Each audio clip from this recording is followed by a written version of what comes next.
சிவன் தந்தை சொல்றாரு, இல்லை என்ற ஒரு வார்த்தையே உண்மையானது. இல்லை இல்லை, எதுவுமே இல்லை.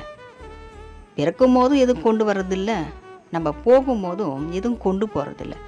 அப்போது இடைப்பட்ட காலத்தில் இந்த வாழ்க்கை மட்டும் ஏன் இல்லை இல்லைன்னு சொல்கிறீங்க? இல்லைன்றது ஒரு உண்மையான விஷயம் அப்படின்னு சொல்கிறாரு. அது இல்லை என்ற ஒரு விஷயம் நம்ம ஏற்றுக்க நம்மளால் முடியாது.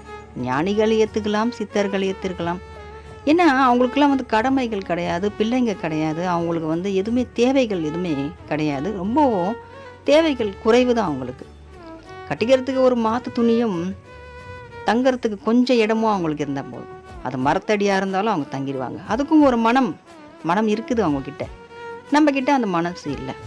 நம்ம பிள்ளைங்களை பார்க்குறோம், நம்ம தாய் தகப்பனை பார்க்குறோம், அவங்களுக்கு நாளைக்கு எதிர்காலத்தை நம்ம பார்க்குறோம், நாளைக்கு அவங்களுக்கு என்ன வேணுன்றதை நம்ம பார்க்குறோம். அப்போது நமக்கு ஒரு பொருள் இல்லைன்னா நம்ம இல்லைன்னு தான் சொல்லி மனசு கஷ்டப்படுறோம். அதுக்கான பக்குவம் நமக்கு இன்னும் வரலை இல்லையா? இல்லை என்பதே உண்மையான ஒரு விஷயம்தான். அந்த உண்மையை ஏற்றுக்கிறதுக்கும் ஒரு மனசு வேணும். அந்த உண்மையை ஏற்றுக்கிறதுக்கு ஒரு மனசு வேணும்னா கர்மாக்கள்லேருந்து நம்ம தப்பிக்க வேணும். தப்பிச்சா மட்டும்தான் நம்ம சந்நியாசத்தையே ஏற்றுக்க முடியும்.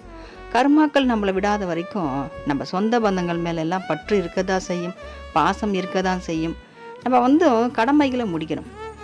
கடமைகளை தட்டி கழிச்சிட்டு சன்னியாசம் வாங்கிட்டு போனவங்களும் இருக்காங்க, கடமை எல்லாம் முடிச்சுட்டு சன்னியாசம் போனவங்களும் இருக்காங்க. இறக்கிறதும் பிறக்கிறதும் நடக்கிறதும் எதுவுமே நமக்குள்ள கிடையாது. எல்லாமே ஈஸ்வரன் நடத்துகிறாரு. அதனால் நம்ம ஒருத்தவங்களுக்கு தேவையா இல்லையா அப்படிலாம் நமக்கு எதுவுமே தெரியறதில்ல.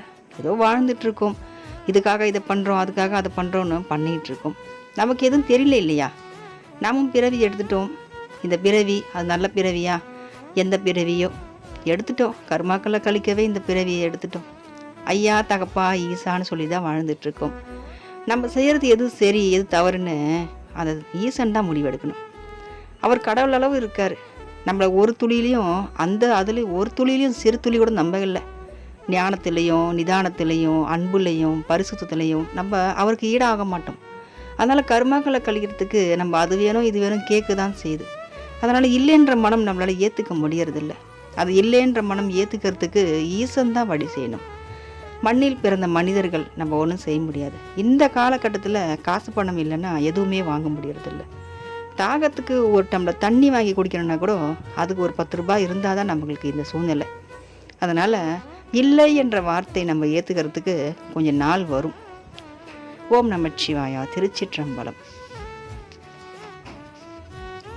சுபலே.